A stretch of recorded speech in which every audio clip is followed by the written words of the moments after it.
Did Buckingham Palace or Prince William set a trap for Prince Harry and Meghan Markle, and were they gullible enough to fall into it? The walls inside Buckingham Palace are reportedly rattling again, and Meghan Markle is not flashing that polished Instagram smile today. For years, she moved like she had the upper hand, thinking glossy PR statements, curated photo shoots, and dramatic Oprah monologues could outplay centuries of royal structure. She treated royal tradition like it was optional, like a loose dress code at some Hollywood brunch, where rules bend if the lighting is good enough.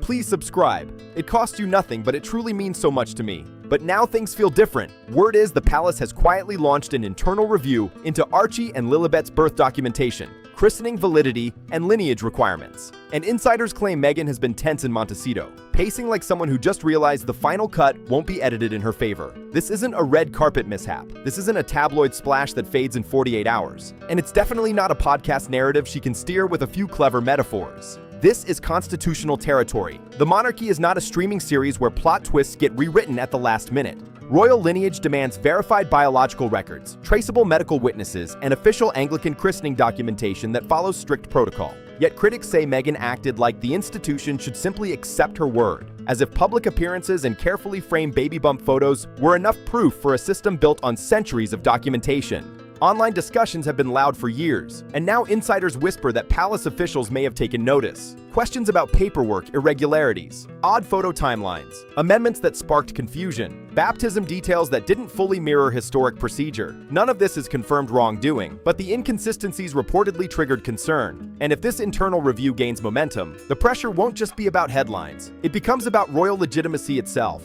and that's a whole different level of scrutiny.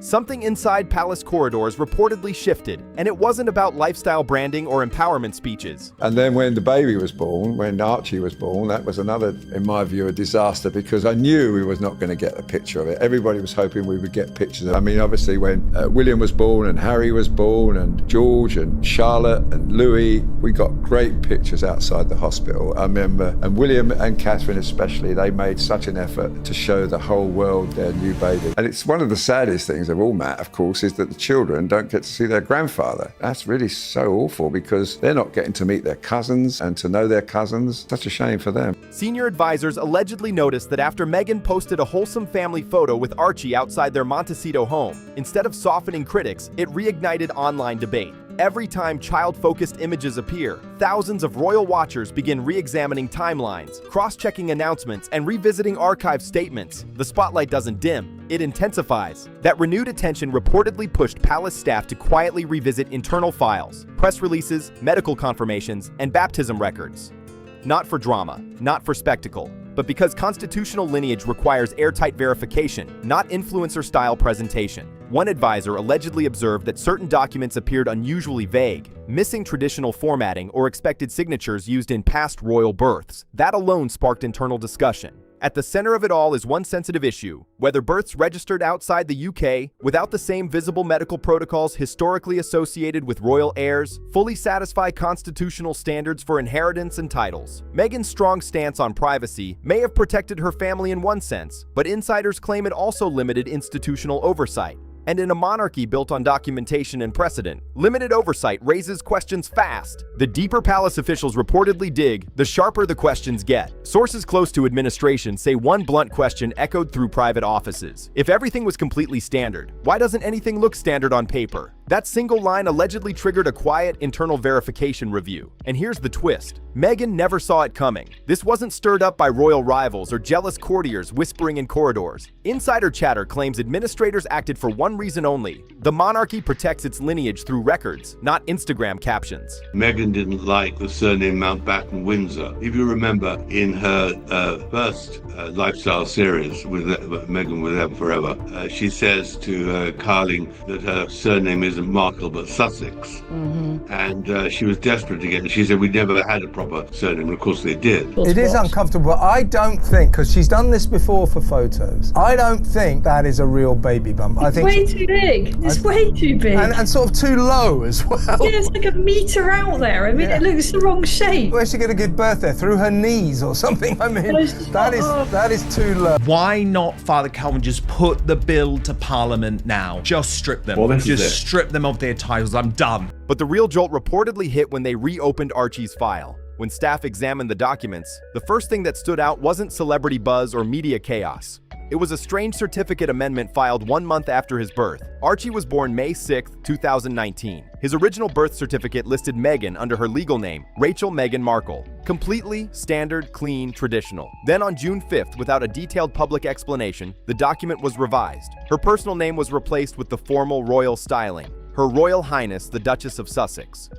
In a monarchy that treats paperwork with courtroom-level precision, retroactive edits are extremely rare. Royal birth records are usually finalized with exact wording. Once doctors, clerks, and palace officials sign off, the language is locked before any public release. Yet this alteration appeared later, and that opened the door to competing stories. Meghan's representatives reportedly said palace officials made the change without her consent, painting her as blindsided by institutional control. Palace sources allegedly countered that Meghan requested the revision herself for branding consistency. Two narratives, no fully transparent explanation, no public document detailing who authorized what. I do believe because there are no delivery certificates, and I heard stories early on around the time Archie was allegedly in utero and being born. I heard stories that royal staffers were not allowed to see or touch her abdomen. So all of the pictures, my point is, out there were inconsistent with the idea of a real pregnancy. And I thought, what is she not contextually aware? She's trying to hide something. This is really sloppy. Silence everybody and just produce a DNA sample or proof of delivery. If you had those things, it would be very easy just to put them out there and say, this is what happened. This is what it is. That kind of contradiction makes administrators lean in closer. Adding to the curiosity, the traditional hospital easel announcement, the gold frame display confirming a royal birth, wasn't used. That tradition isn't just pageantry, it serves as visible confirmation of medical oversight and witnessing. Skipping it raised eyebrows internally, according to chatter. Reviewers allegedly wondered why this royal arrival didn't follow long-standing procedure. The situation wasn't labeled scandal, but it definitely wasn't routine either. And if Archie's paperwork caused quiet concern, Lilibet's birth reportedly moved discussions into completely unfamiliar ground. Lilibet arrived June 4th, 2021. Unlike previous royal births, the announcement did not originate from palace press offices or official UK medical representatives. It came directly from Harry and Meghan's California-based communications team. No UK royal obstetric team was publicly referenced. No traditional royal medical sign-off was displayed. Buckingham Palace acknowledged the birth, but insiders claim certified documentation followed a different channel than historic precedent. Royal births are not treated as private celebrity milestones alone. They intersect with constitutional order, titles, and succession structure. That's why documentation traditionally carries traceable verification. In Lilibet's case, everything appeared streamlined through personal PR first, institution second. For some palace traditionalists, that sequencing felt backward. Harry and Meghan Markle's surrogacy scandal has entered the mainstream media domain. In this case, about whether you think the birth was real, whether you think there was a surrogate, whether you think Meghan was wearing a moon bump. The fact is, Harry and Meghan lied. Buckingham Palace lied on their behalf. There was a complete cover-up over the birth of Prince Archie. Online observers also dissected pregnancy photos released during that period. Some critics argued the visuals varied in timing, scale, posture, and lighting in ways that sparked speculation. Others dismissed those claims as internet overanalysis. No official authority has declared wrongdoing, and no verified evidence has overturned the legitimacy of either child. Still, the variations fuel digital debate, and when public chatter gets loud enough, institutions tend to double-check their files. For palace administrators, the issue reportedly isn't emotion, it's documentation. If titles and succession rights exist on paper, the paper must meet historic constitutional standards. Privacy choices may protect family life, but they can also limit visible institutional oversight. And when oversight looks different than tradition, questions surface fast. Even more puzzling, the doctor reportedly connected to the birth quietly stepped back once media speculation intensified, leaving palace staff without what they consider a standardized witness chain. For an institution that treats lineage like state-level paperwork, that absence hit hard. In royal protocol, documentation isn't casual. It's layered, witnessed, and archived with precision. When one link in that chain appears unclear, administrators don't shrug it off. They double-check everything. Sources insist this wasn't about questioning motherhood. It was about institutional oversight, the kind the crown legally depends on to protect succession clarity. And if internal reviewers were already uneasy about birth documentation, the christening details reportedly raised even deeper constitutional concerns. That's when things allegedly shifted from mild curiosity to serious review. When palace staff examined Lilibet's christening information, insiders say eyebrows went up instantly. Royal christenings are not styled like celebrity gatherings with curated guest lists and mood lighting. They are Anglican sacraments governed by strict recording procedures, witnessed by recognized clergy, and entered into official Church of England archives. People think her kids are fake, they think they're AI, they think they're borrowed kids, like all these sorts of things because of Meghan and Harry. Those records exist to safeguard eligibility for succession and hereditary standing. It's tradition, yes, but it's also structure. Harry and Meghan held a private ceremony in Montecito officiated by Bishop John Taylor of the Episcopal Church. The service was described as spiritual and meaningful. However, it did not automatically fall under Church of England administrative oversight. That technical distinction reportedly left palace archivists without the standard Anglican registry entry they are accustomed to seeing. No Anglican registrar. No Church of England ledger entry, no familiar institutional paper trail. That alone created tension inside administrative circles. Insiders stress the palace was not debating faith or personal belief. The issue, they say, was legal expectation. Historically, royal heirs are baptized within Anglican protocol to align with constitutional precedent. A private U.S. ceremony may hold spiritual value, but from a monarchy standpoint, it doesn't instantly replace established ecclesiastical recording systems. Meghan approached the event as a heartfelt milestone. The institution, meanwhile, reportedly viewed it through a documentation lens. And when those two perspectives collide, friction follows. Then came the photographs, and that introduced a completely different layer of scrutiny. When palace reviewers reportedly revisited Sussex holiday cards and official portraits, they noticed details that online observers had debated for years. Some images, critics claimed, showed variations in lighting, proportions, or shadow alignment that sparked speculation about editing techniques. In one card, observers argued Archie appeared older than expected for his reported age. In another image, some online analysts questioned whether lighting and focal depth appeared fully consistent across subjects.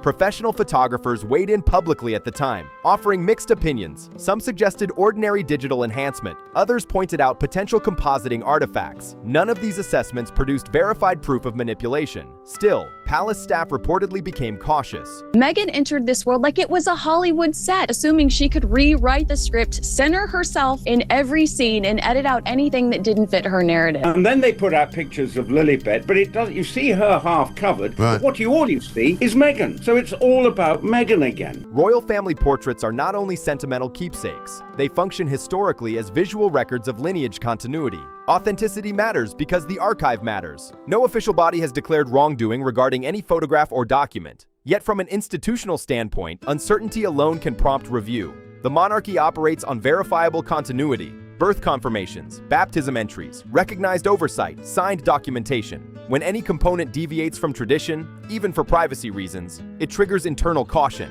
This concern, insiders emphasize, isn't about Meghan's personality, parenting, or publicity choices. It's structural. Succession isn't a lifestyle brand or a streaming storyline. It's a constitutional framework that depends on documentation aligning with precedent. If birth oversight appears unconventional, if christening records fall outside Anglican structure, and if visual documentation sparks public debate, administrators feel pressure to ensure every remaining record is airtight. Because in a monarchy, clarity isn't optional, it's foundational. Succession rights, if ever questioned, could one day be challenged in court. And that's the nightmare scenario no monarchy wants. The institution has weathered divorces, scandals, financial leaks, and relentless public criticism. But ambiguous lineage? That's a different beast entirely. Succession law demands clarity because every future constitutional duty hangs on it. The crown cannot rely on verbal claims, press statements, or polished PR narratives, even when they come from a senior royal couple. Reviewers reportedly noted in private discussions that leaving any uncertainty unresolved for years could invite political or legal challenges down the line. And a global courtroom dispute over royal succession would be historic for all the wrong reasons. Palace officials, according to insiders, would rather verify quietly now than risk a constitutional storm later. That's why this internal review allegedly became unavoidable. Ignoring gray areas today could create consequences tomorrow that no one inside those walls wants to face. For Meghan, this isn't just paperwork. It cuts straight to the foundation of the life she and Harry rebuilt after stepping back from royal duties. Their post-monarchy commercial success rests heavily on the perception that they are not just celebrities, but royal parents raising children positioned within Britain's historic line of succession. That distinction carries weight, and weight translates into leverage. If internal scrutiny ever determined that documentation or christening procedures didn't align fully with constitutional standards, palace officials could theoretically pause or limit certain title recognitions until matters were clarified. Buckingham Palace is being pressured to remove Prince Archie and Princess Lilibet from the UK's royal line of succession until the Duchess provides absolute proof that she popped out both babies herself. That possibility alone shifts the energy. This isn't about aesthetics, it's about institutional acknowledgement. Without unquestioned lineage status, the brand narrative changes fast. Every streaming deal, Netflix feature, memoir reference, and high-profile speaking event draws part of its appeal from royal association. Hollywood didn't just invest in fame, it invested in proximity to the House of Windsor, in the idea that these were modern royal parents navigating tradition and change. That mystique turned ordinary interviews into global headlines. It elevated personal storytelling into high-value content. But if official records ever appear incomplete or unconventional, corporate confidence can cool quickly. Investors like stability. They don't gamble on constitutional gray zones. Entertainment executives reportedly assess risk constantly. Why anchor a long-term brand narrative to heritage if that heritage could face scrutiny later? Streaming platforms avoid instability. Publishers hesitate around controversies that might undermine historical credibility. Without secure royal positioning, the Sussex image shifts. Instead of a dynasty narrative, it becomes a high-profile celebrity household. Prestige softens. Bargaining power tightens. The emotional pull that once commanded premium contracts loses intensity. Hollywood rarely makes dramatic exits. It simply adjusts quietly. Fewer 8-figure offers. Fewer expansive development deals. Less urgency. And insiders suggest palace silence is strategic for that exact reason. The less Meghan and Harry know about the pace or scope of internal verification, the harder it becomes to shape public messaging around it. Institutions move in silence. That's how they've survived centuries. To be clear, Buckingham Palace is not publicly accusing, attacking, or fueling online speculation. Officials are not chasing gossip or revenge narratives. What they are reportedly doing is something far more traditional: reviewing records, confirming documentation, and ensuring constitutional standards align with precedent. That's what monarchies do when questions surface. Quiet verification, controlled process, no headlines until necessary. At the end of the day, succession is not driven by emotion, popularity, or media cycles. It is governed by a legal framework that predates Hollywood by centuries. And in that world, documentation speaks louder than interviews ever could. Protecting constitutional clarity isn't emotional, political, or up for negotiation. It's procedural and locked in by history. Lineage must be documented, traceable, and consistent with centuries of precedent. Even if that process feels uncomfortable for Meghan and Harry, the institution doesn't bend for modern branding. Meghan can shape magazine covers, influence Netflix edits, and deliver polished interviews. But lineage law doesn't move for PR sparkle or carefully framed emotion. And once a palace review is underway, control of the narrative shifts fast. Institutions don't react loudly. They move quietly and deliberately. They rarely panic, but they never ignore gaps. Whatever this internal verification ultimately concludes, whether it settles matters behind closed doors or requires public clarification, the ripple effects stretch far beyond gossip headlines. Titles, heritage, future recognition, even commercial ambition, all of it rests on documentation that existed long before Hollywood deals. Social media strategy or influencer storytelling became currency. And Meghan reportedly understands that no matter how refined the message, constitutional legitimacy is the one chapter she cannot script, edit, or executive produce. If you want to dive even deeper into this unfolding royal storm, check out my previous video where Tom Bauer breaks down new claims and challenges Meghan's narrative in detail. You don't want to miss that breakdown. Make sure you subscribe and stay locked in for the next chapter.